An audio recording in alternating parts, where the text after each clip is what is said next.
Guys मैं ना रितेश को ये नाम पूछूंगा क्या है। ये नाम क्या है? डी सी झेड क्या? डी सी सी ए मग काय जी ए जी झेड क्या है?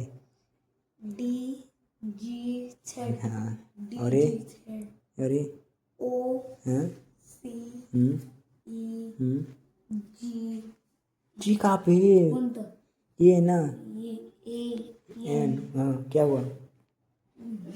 गाइस इसको कुछ पढ़ना नहीं आता। तर बस क्या अभी बहुत सिंपल सिंपल पूछता हूँ, ये क्या है बता। मराठी तो एक एक अक्षराने म्हणू का क्या है ये? सभी क्लास में गाइस 6 स्टैंडर्ड में। दो हाँ नाही दो अरे मला क्या आता है? ग झान हाँ?